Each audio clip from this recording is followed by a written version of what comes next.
Welcome to Fireside Giants. My name is Alex, and my co-host, Anthony, the Great Rivardo. And for all you lucky ladies, he's a Florida resident Disney Gold Pass member. He will take you to Disney World. He will bring you and have a good time on the rides.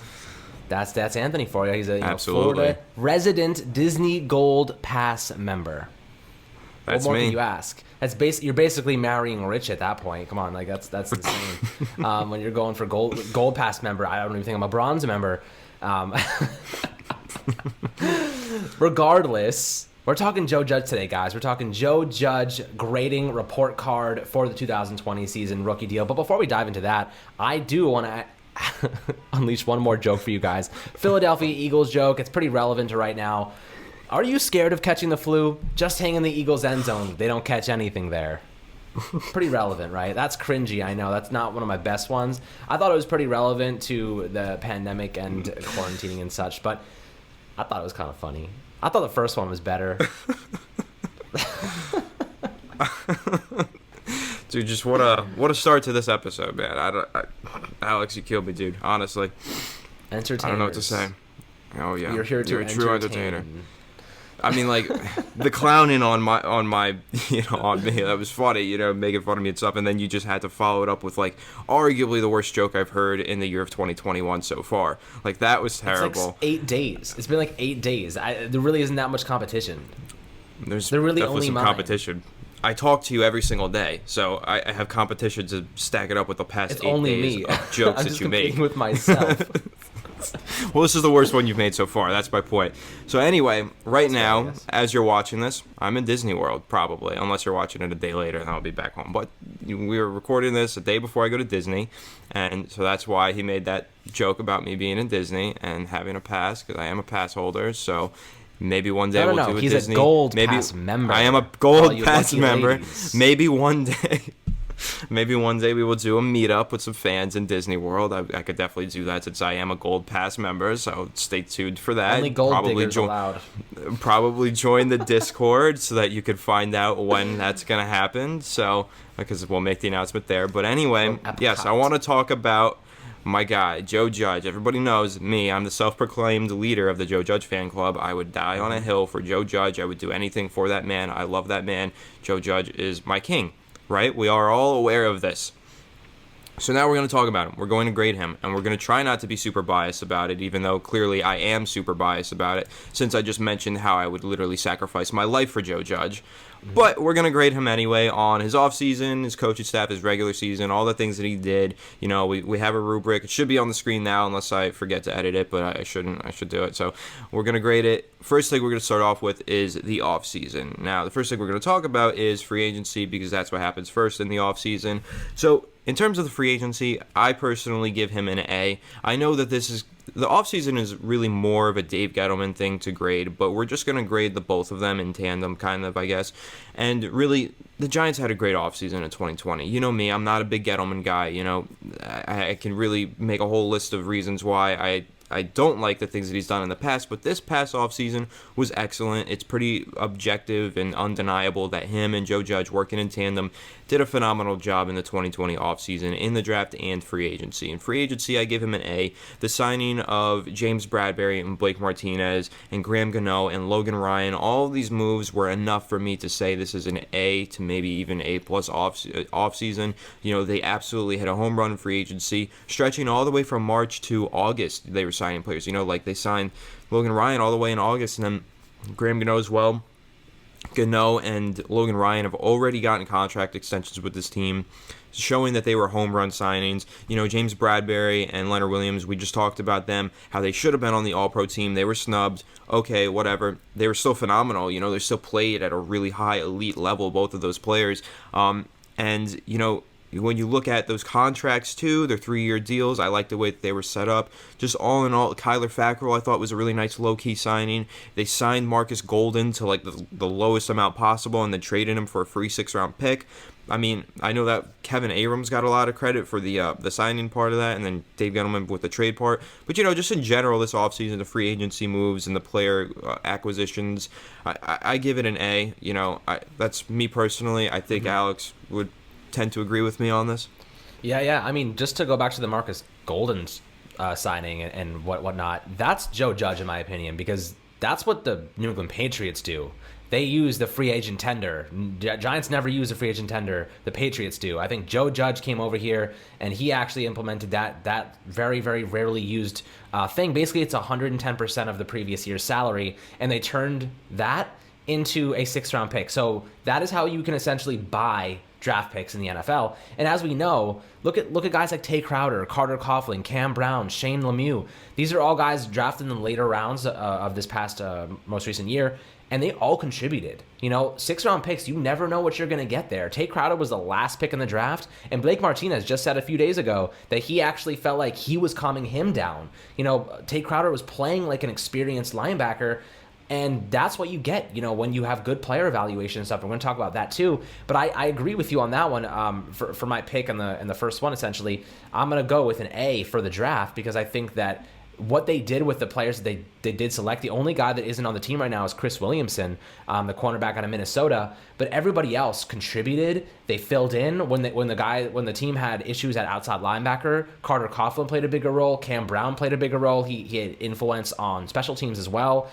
That's what you want to see from your late round guys, just making a small impact, maybe that one play, that one sack, that mirroring and shadowing of Russell Wilson that Carter Coughlin did against the Seahawks. That one performance said a lot about the Giants, and it was a lot because Carter Coughlin's speed and agility as an outside linebacker. So you see it throughout the season, these different plays.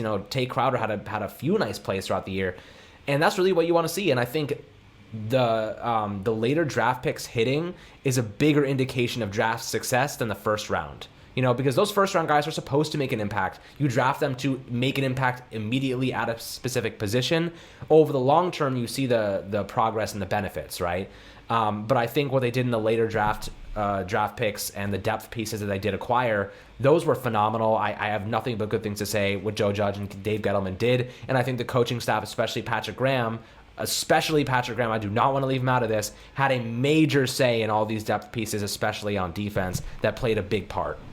Well, we'll definitely get into Patrick Graham once we start discussing the coaching staff. But in terms of the draft, I also give it an A.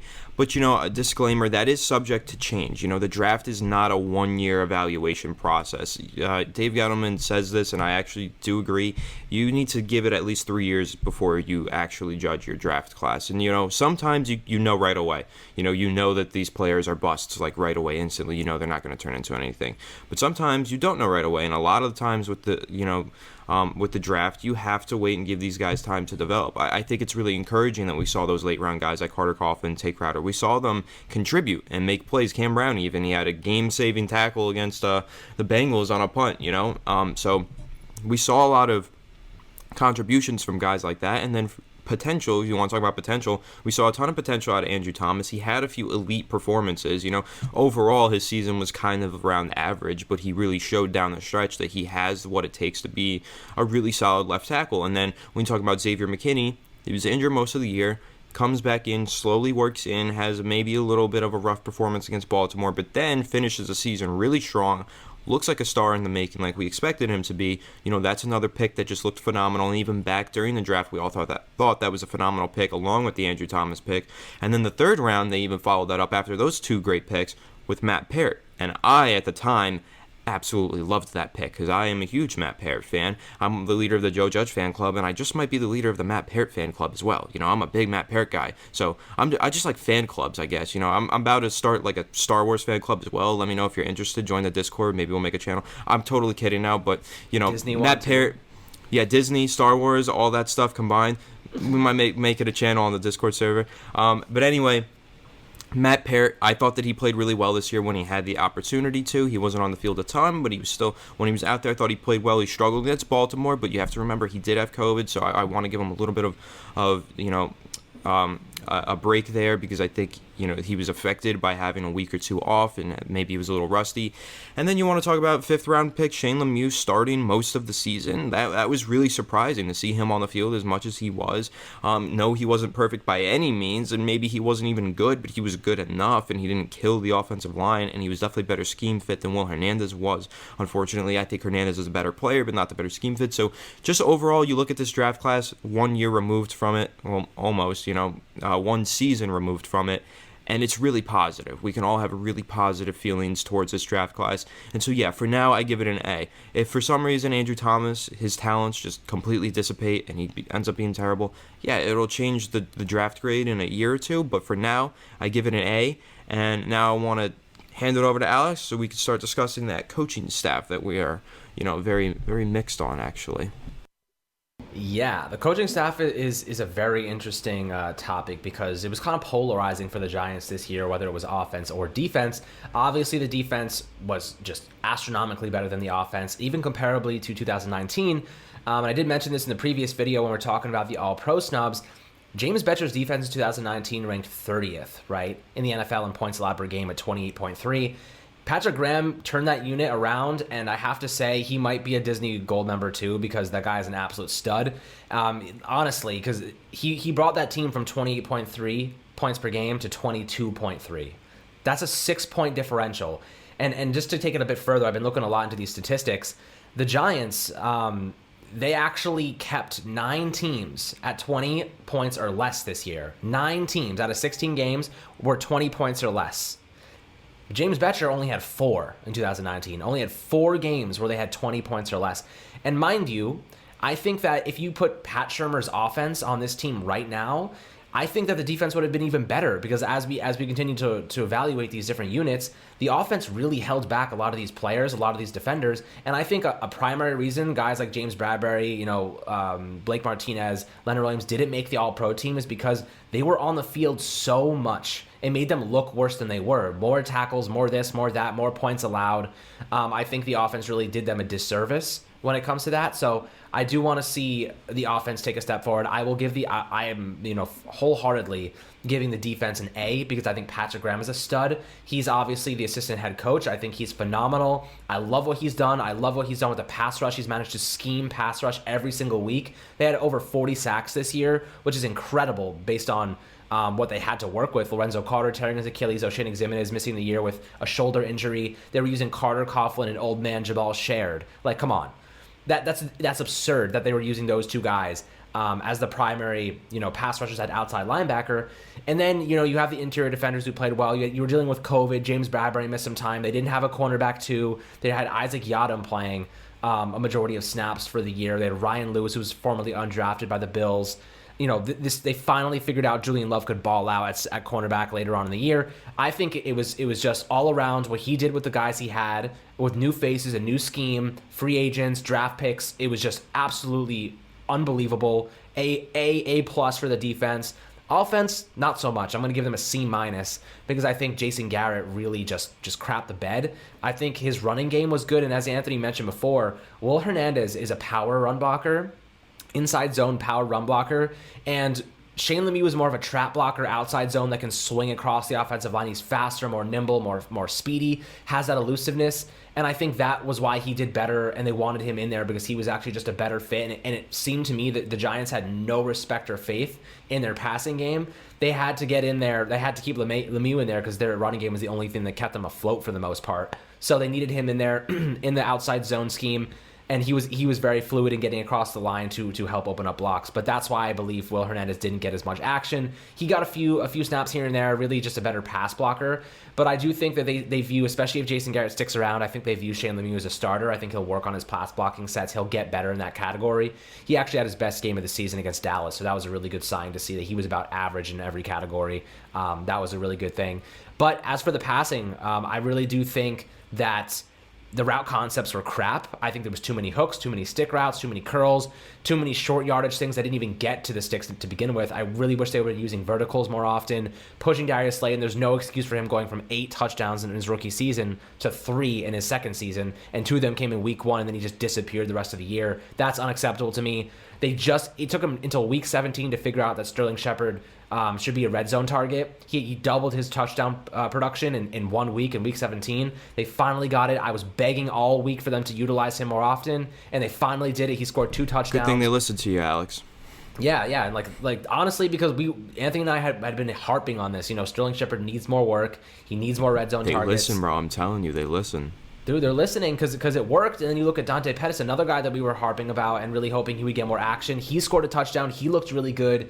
And I think, that gave us a little bit of optimism moving forward. But I'm giving the offense a C- because Jason Garrett, it took him way too long to adapt to his players' strengths. He was forcing Evan Ingram to a Jason Witten role. He was forcing his receivers into these short guarded situations. Wasn't letting Daniel Jones get creative and really sling the ball downfield. I just didn't like his play calling for the most part. It was very conservative, very dull and bland, and very predictable. A lot of what we've seen in the past. So C-, and I think most people will probably agree with that. Yeah, I actually do give the offense a C- as well. I almost gave it a D, somewhere in the D range, but then I thought about it a little more. I don't know, because I'm not a fan of Jason Garrett, but I don't think that he was just the worst thing ever. I think he was pretty close, but he wasn't the worst thing ever, There were some positives. He did a good job in the running game. I think Burton Burns as the running backs coach was excellent. Super devoted guy. Hasn't seen his family since July, but still did a phenomenal job getting these running backs up to tip-top shape. Jerry Shaplinsky, I like him a lot. And then you also have to remember Freddie Kitchens is a tight ends coach. You could determine whether or not you think he did a good job, but I think he did an okay job in terms of helping Evan Engram develop as a run blocker. I just think Evan Engram had a bad season. I don't want to put that on Freddie Kitchens. I think he did fine as well. Plus, Freddie Kitchens, you also have to keep in mind he had to be a play caller for one game, and we actually liked his play calling that game. I think most people did. We were pretty positive on it. So yeah, I give good credit there. My biggest gripe with this coaching staff on offense, though, 1 year removed.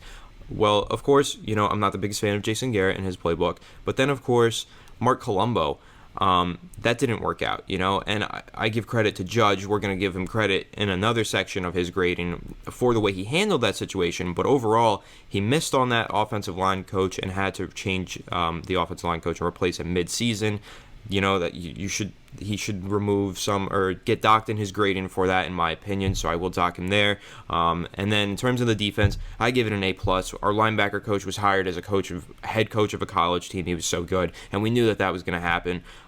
Defensive line, Sean Spencer, Coach Chaos, excellent. Jerome Henderson, the defensive backs coach, excellent. Look at how the defensive backs played this year. And then, of course, I'd be remiss if I don't mention Patrick Graham, the assistant head coach, who was just phenomenal this year. I can't say enough good things about Patrick Graham. He was so good, and I'm so happy that they signed him to an extension, and that he definitely will not be going anywhere as a head coach for another team this offseason. Can't wait to see him continue to build with this defense and continue to help these guys develop. And now we can... That says a lot. That says a lot. Yeah, and now... Go for it. I just want to mention one thing. Burton Burns, I don't know if you mentioned him, but...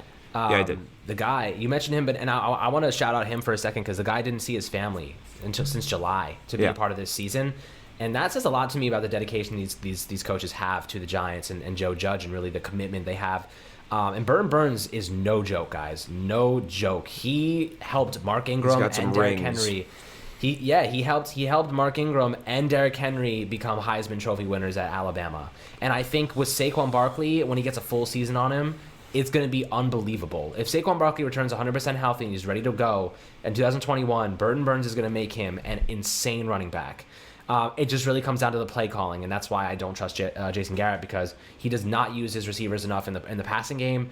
I don't even think he would know the first thing to do with Saquon Barkley, because he's not Ezekiel Elliott. He's a way different running back than Ezekiel Elliott. Ezekiel Elliott is going to run inside zone, pounding the rock. Yeah. He's going to carry guys through north and south. That is not Saquon Barkley's game. He needs to get outside the numbers. He needs to get. He's very elusive. He's good in open field. They needed to get him into open space and let him make his moves in open space. He's not going to take hits. Ezekiel Elliott loves to take hits. That is his game. He takes those hits. He wears out the defense, and then he just breaks long runs. That is what he does. He's a chunk yardage guy too. Like he'll just hit you for 7, 8, 9, 10 yards at a time and just wear you down. Saquon Barkley is a 2-3 yard guy until he hits you with a 70-yard touchdown run. Totally different concept, different players altogether. We need a guy who knows like how to Aaron use Judge. Saquon. He's a home run hitter, but he doesn't get a lot of contact. Right. So he's a home run hitter, and I view him as an Austin Eckler on steroids, which is why I like Anthony Lynn as a potential option at offensive coordinator. If they do move on from Jason Garrett, I think he would know how to use Saquon to perfection, because Anthony Lynn is a previous running back. This is another topic for another day, but we are giving the offense a C- for a reason, so I think it's worth just mentioning. Yeah. But yeah, that's how I feel about the offense and defense. I think, the coaching staff is phenomenal across the board. I just think the play calling on offense and Jason Garrett specifically is lackluster. Yeah, I'm not too crazy with the offensive staff. I think, we expected better from them, and we just didn't get what we wanted to see. So C-, maybe D+ for me, kind of on that fringe. But moving on into the regular season, this is really where you want to judge Joe Judge especially and see how he did. Win-loss total, I'm going to give them a C because I expected them to win 5 or 6 games, and they won 6 games. They didn't exceed expectations. They didn't, fall beneath expectations. So a C, an average grade. This team, not phenomenal by any means. Lacks a lot of talent on this roster in certain spots. Really, what more could you have asked for than 6 wins? They competed hard. Week 17, they played basically a playoff game. Almost got to the playoffs. So I'll give them a C. I would have liked to see them win more games. 6 wins is not enough. If this were a Dave Gettleman report card, the 6 wins would probably result in a D because he's been promising more wins and he's been building a team and he's been telling us we were going to get more wins. From Joe Judge, I expected around 6 wins, so I'm going to give him a C there. That's about the expectations that I had for him. Mm-hmm. Yeah, and I'm going to go with a C+ for the win-loss category. Just because of all the factors that played a part in this season. 6 wins, obviously nothing to write home about, but I do think that what he was given to work with the new faces, they brought in so many new guys. Like, if you really think about it, there's very few players from 2018 draft that are still on this team. And the 2019 draft, there's a lot of guys that are gone, injured, or just useless. You know what I mean? So what Joe Judge had to work with was so very minimal, plus COVID-19, plus Mark Colombo going AWOL, plus guys, disciplinary measures, Golden Tate, nationally televised game, yelling for more targets. Dealing with adversity throughout the season, that's another topic we're going to talk about in a bit. But I do think with all the factors considered, I'm okay with the fact that we won 6 games and that we lost 3 games combined by a combined 6 points. Yeah. I think this team is competitive. They were competitive. There were some games where it kind of fell apart, but I think a lot of it was due to just fatigue and offensive instability. So I really am okay. I'm going to give it a C+ because it is 6 wins after all, but I am leaning towards a B- because of the adversity that Joe Judge did face and what he managed to accomplish with the team he was given. Well, yeah, let's move right into the dealing with adversity, and we'll hit the other topics afterwards. Dealing with adversity was the number one thing that I think Joe Judge did well this season. That was his best trait this season, in my opinion. As a rookie head coach, to step into a team that was in complete disarray, kind of, if you look at this. We just fired our head coach for the second time in 4 years last offseason. That's never a place you want to be, but we're keeping the same general manager. We've got holes all over the roster. We need a good offseason, and we need to show progress this regular season. And then world pandemic hits, as a rookie head coach to be dealing with that is, crazy enough. And then thinking about the team that he's dealing with. But this team just, it never gave up. It never quit. It fought through all of that stuff. And Joe Judge fought through all of that stuff. And he did an excellent job. He still won over this fan base in a phenomenal way, to the point where I'm ready. Like I said, I'll sacrifice myself for Joe Judge if it means Joe Judge stays the head coach of the Giants. For him to have won me over like that and won over this fan base, through a crazy just year like this, and to give us a beacon of hope during the year where a lot of people felt hopeless. Joe Judge dealing with adversity, A+ for me. I think he was phenomenal. I couldn't have asked for better from him there. Dealing with the pandemic, dealing with, he has players, coaches testing positive for COVID. The Giants never missed a step, no matter what happened, never had an outbreak. You could tell anytime you do any research on it, he was so on his game with the COVID outline and the ruling and all that stuff, the rules for that. He kept the team in position to succeed and prevented any outbreaks or anything being derailed because of COVID. He did an excellent job dealing with that, and that was really the largest amount of adversity they had to face this year. The entire league had to face it. Some teams handled it better than others. The Giants handled it, they one of the best teams in the league in terms of handling the COVID situation. Then, of course, he did have to fire his offensive line coach midseason. I mentioned that, how I gave him a lower grade on that, but the way that he handled it was phenomenal. He didn't start any drama. He didn't talk bad about the guy. He just said, we just made the decision that we thought was best for our football team. And that's all he had to say about it. Even though there was rumors about a fist fight, and we know for a fact it's been reported that there was really bad verbal confrontations between Colombo and Judge, he never let it get out of hand. It happened. It ended up moving. The story was here and gone within a week. Joe Judge completely, didn't let it overrun the team and overshadow what the team was doing. It was a non-story within a week, and he dealt with it. He got a new coach to come in and coach the offensive line, and then they started playing better. And I think that says a lot to how he dealt with adversity all season long, and I couldn't be happier with him in terms of that category. Yeah, I'm going to go with an A as well, because realistically, this past year has been absolutely insane, for everybody. And I'm sure everyone reflecting back on it, it's like, that was a hell of a year. That was tough, difficult, everything in between. People lost loved ones. And, I'm looking at it from Joe Judge's perspective, and I can't even imagine taking over an organization that is in shambles, pretty much, trying to figure out how to piece together an off-season plan to try and get all your players on the same page, learn new systems, new everything, go through a draft process that is all online. Just watching the team is hard enough. It's hard enough to just get to the TV, turn it on, and watch the Giants lose another season. But him to go in every week and really do all of this virtually and instill discipline in his players virtually. Think about that. It's really hard. Let's say you're on a Zoom call in a business meeting. I would if my boss was talking to me and trying to instill discipline in me over Zoom, I wouldn't take it nearly as serious if it was in person. He still managed to get everybody on the same page. And when they did come together in person and they really locked it down, this team took off in a really, really competitive way, and you could see they were 0-5 to start the year. 0-5. They were 1-7 at one point. And John Mara said it best, and he doesn't say a lot of things that are great, but he did say one thing that really stuck. The coaching room and the players and the coaches were all so focused on winning, and they were 1-7. He was halfway through the year, I was ready to go crazy. I was ready to tear it down, and they all remain focused. You go into the meeting rooms, and everybody's on the same page. They're all worried about next week. They're not worried about morale. Everybody has high spirits. They're all ready to go. I'm playing Madden right now. I lost my first couple of games. My guys are all ready to freaking quit. So it's I can't even imagine when it's in an actual team. When you've lost 5 games, when you've lost 7 of 8 games, and you have to convince your players that to stay the course, stick to the game plan. It's pretty damn impressive what Joe Judge did there to keep his guys in line. Absolutely, and one other thing that I'll mention with Joe Judge in terms of dealing with adversity, look at the way that he won over the media. The beat reporters love him. They all love him because he's such a breath of fresh air for them, because it's so much different. He cares about the reporters. He's conversational with them. He's not jumping around and spewing lies at them constantly. He's telling them what they want to hear, and he's being completely respectful. And frankly, with the last 2 head coaches, we didn't have a guy like that.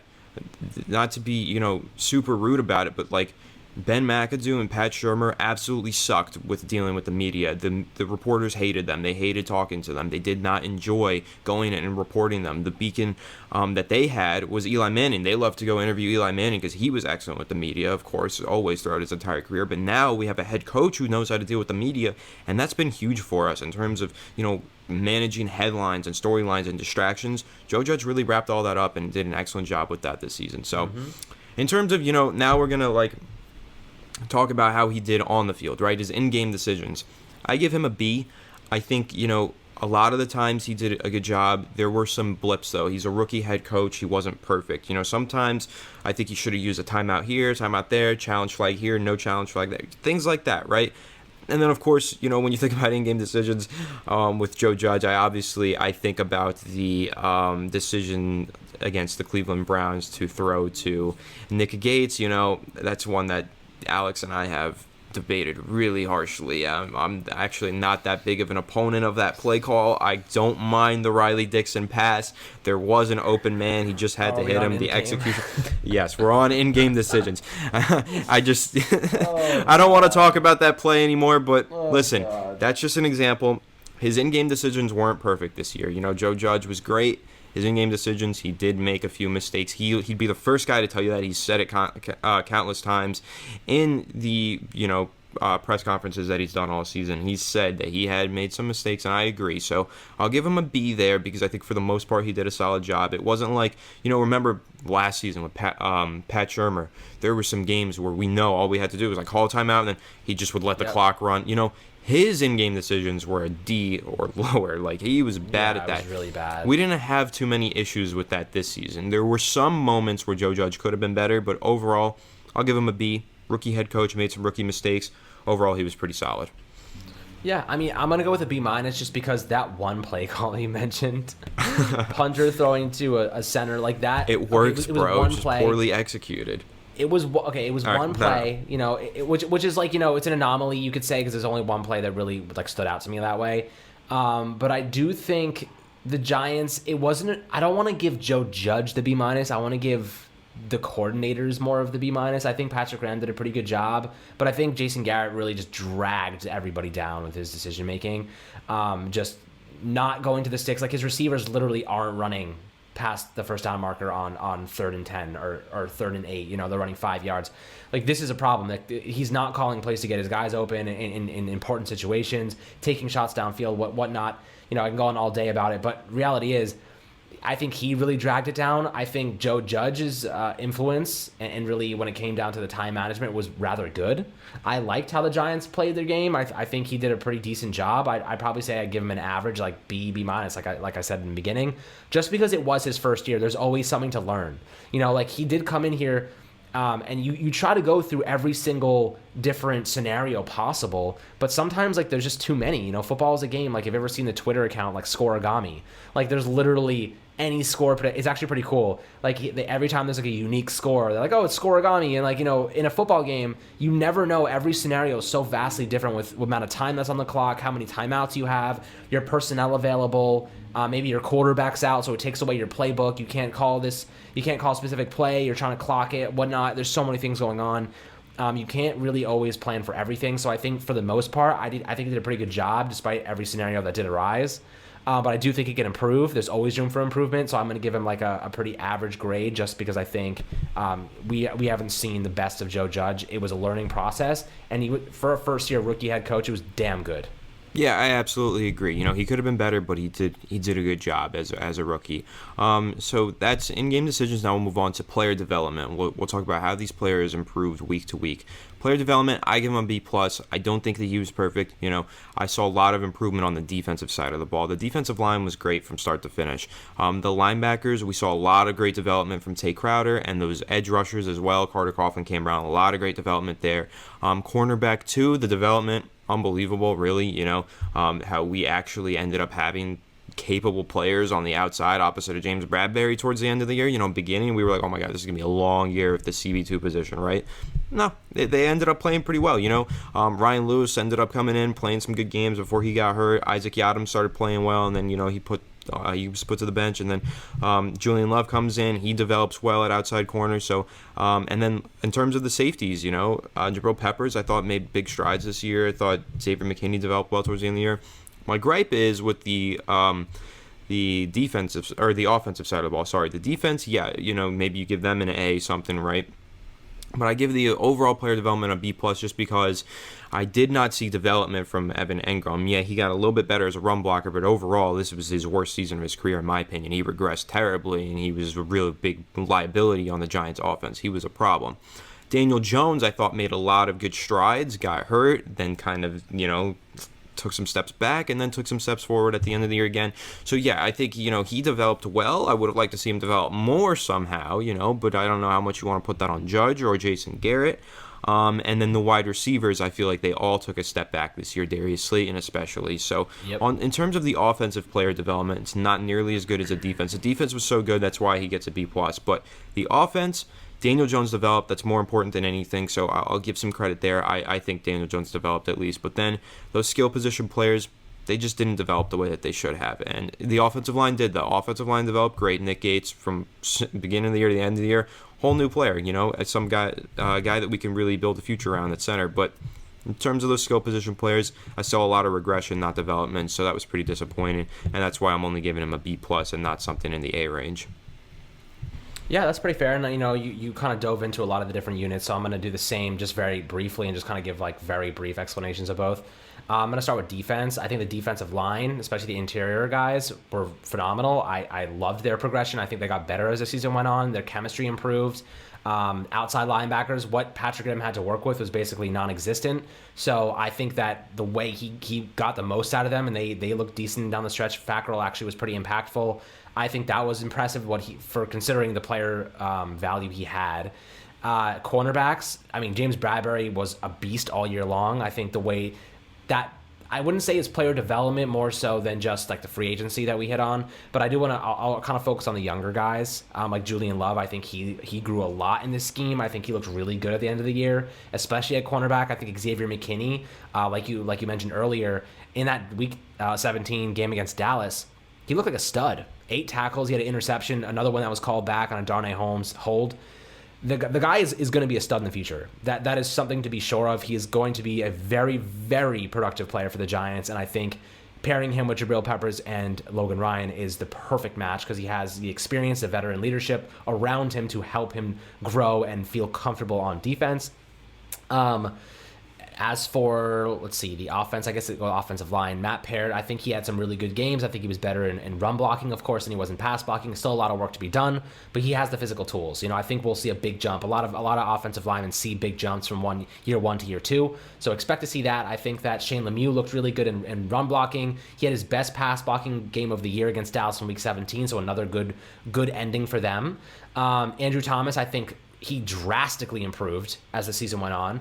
As a run blocker, he was pretty good for the whole year, but I think he got better and better and better. I think as a pass blocker, he got a lot better. He still gets his head over his knees a couple times here and there. He gets beat inside, but his ability to recover is what I noticed.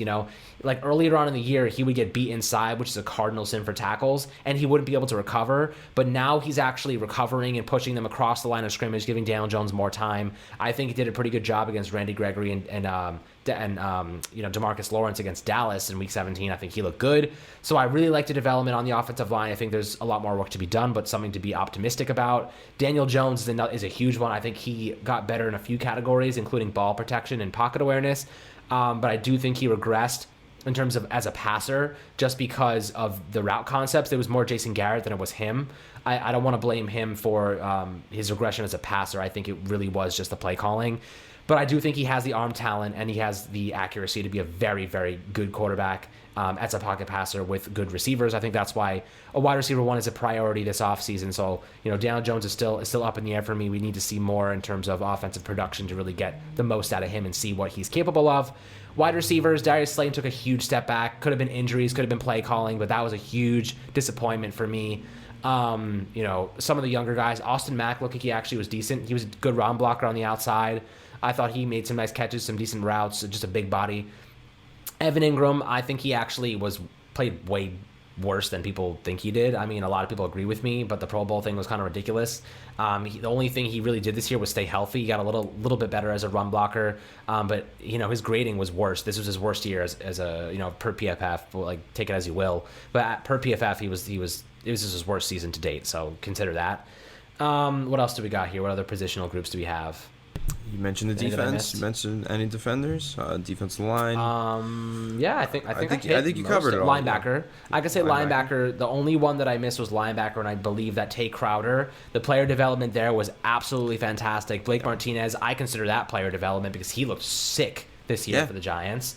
I think overall, I was pretty impressed. Cam Brown, those young guys, Carter Coughlin, Shane Lemieux, they all contributed, and that's the most you can ask from guys that are 5th or 6th or 7th rounders. Yeah, absolutely. B plus for me with the player development. Alex gives them a B minus, so we're about the same there. In that B range. I think we saw a lot of development from this team, a lot of progress from key positions and players, but we want to see more next year, and that it's year 1 of Joe Judge. Year 2 hopefully will be even better. So now before we wrap up, we'll just grade each side of the ball and how they performed this year, because he is the head coach. He does have a say in how everything operates from the top to the bottom, every side of the ball. So we'll discuss the performance. Firstly, with the offense, I'm gonna go ahead and give them a D. It could even be lower. The Giants were 31st in points per game. It was pretty abysmal for a while. They had a stretch where they scored a total of 26 points in 3 games. That's an average of 8 points per game or something. So terrible, So I give it a D on offense. I think the running game was, solid at times. It was a lot better than the passing game. I just think the passing game was poor.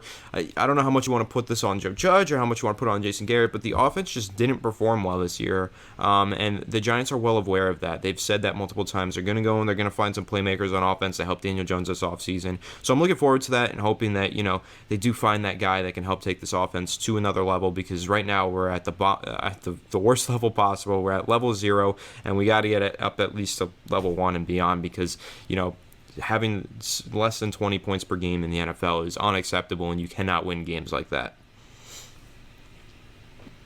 Yeah, I mean that's pretty spot on in terms of your grades for the offense and defense.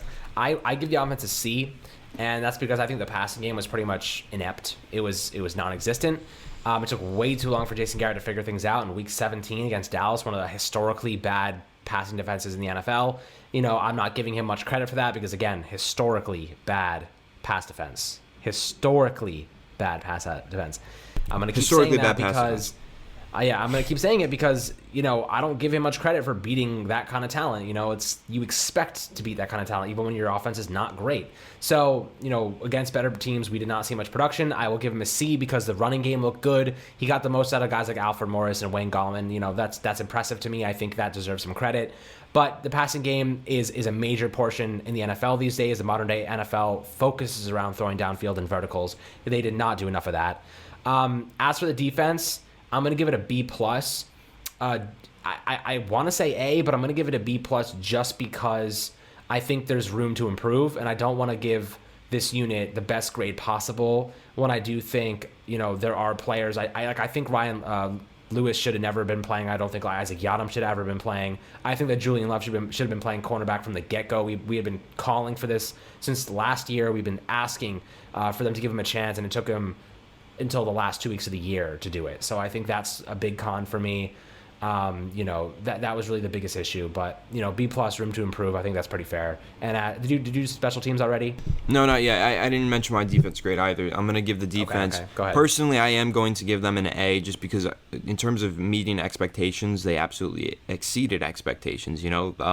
The improvements that we saw in terms of Leonard Williams, James Bradbury, Blake Martinez, these guys, that ties into the free agency aspect. But, even guys like Julian Love and, we saw a lot of improvements. Dalvin Tomlinson was great. Overall, I just think this defense, I didn't expect them to be that great of a unit going in. Going into the season, I feel like a lot of people expected the offense to be better than the defense, and it was really inverse. The defense exceeded all expectations. You can give a lot of credit to Patrick Graham. Joe Judge as well. He's got to say in a lot of that stuff too. He works very closely with Patrick Graham. So I give the defense an A just in terms of how they exceeded my expectations personally, and, really overall, we're one of the better defensive units in the NFL this season.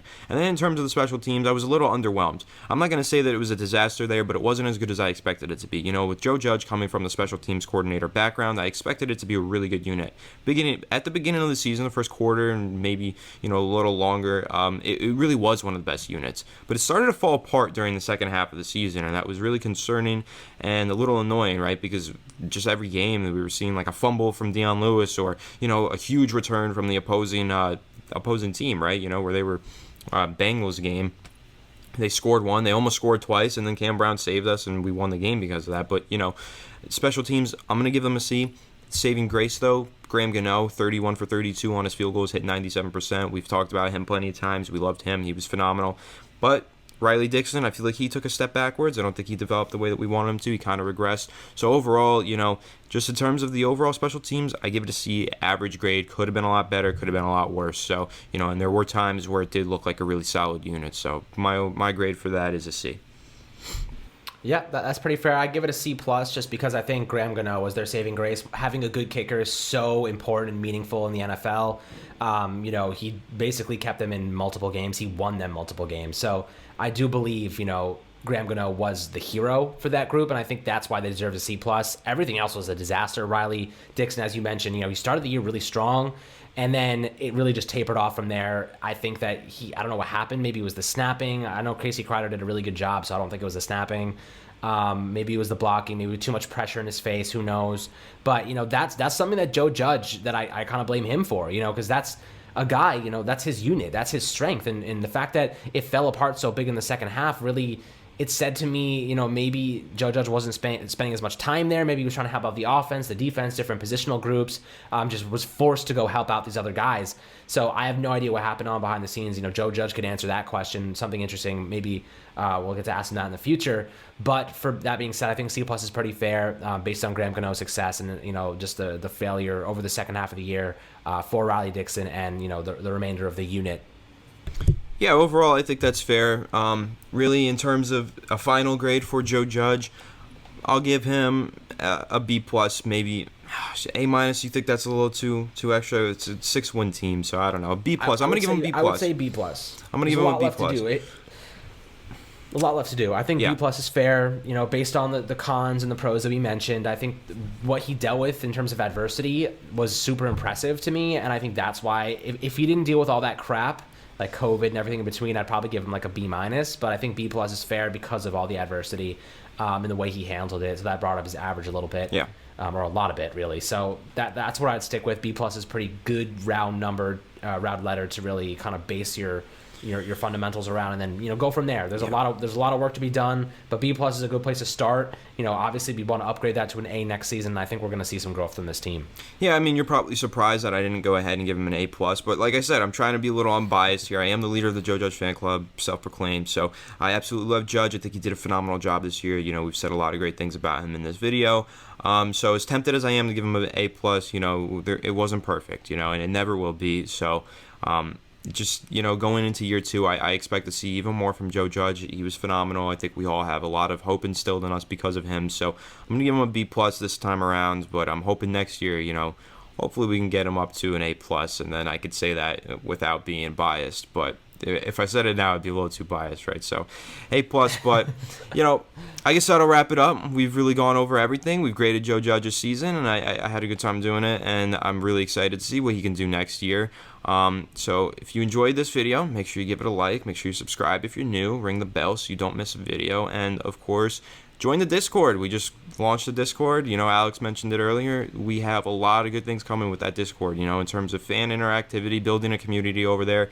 Last night it was popping off. There was a lot of people in there just chatting about the Giants, discussing like the hypothetical scenarios of Deshaun Watson this or Jason Garrett that, what's going on in the draft. Just a good way for you guys to have conversations with other Giants fans like-minded like yourselves, and be alerted whenever we post content, written, audio, or video, or otherwise, so if you want to stay up to date with Fireside Giants and, stay up to date with Giants news even, you'll get push notifications for that as well. So definitely go join the Discord. The link will be in the description and in the comment section of the video pinned at the top. So with that being said, I'll hand it over to Alex and he can break us down. Yeah, absolutely. With the Discord, we're going to be doing like in-game meetups, all that really cool stuff. So I know you guys are going to want to be involved in that. Really good place for us to really bring everybody together and make us an in-person experience when COVID goes away and goes to hell.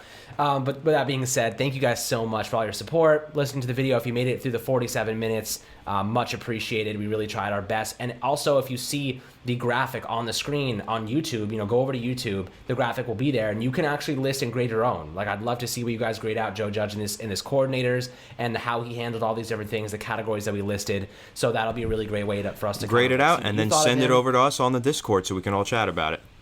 Exactly. I'd love to talk about it with you guys. We are accessible. We have made ourselves accessible. Like, there's a lot of beat writers that kind of just they do it as a job and they stay behind the scenes. It's just a job. But this is our life. This is my life. And my life is literally creating content for you guys. So I love it. It's like the best thing ever. I can't believe I got to do this. And I'm here accessible on Discord for you guys at all times. I know Anthony is as well. And we expect to have some really, really great fun and times in the future. So as always, thank you guys so much. And we will catch you guys on the next episode.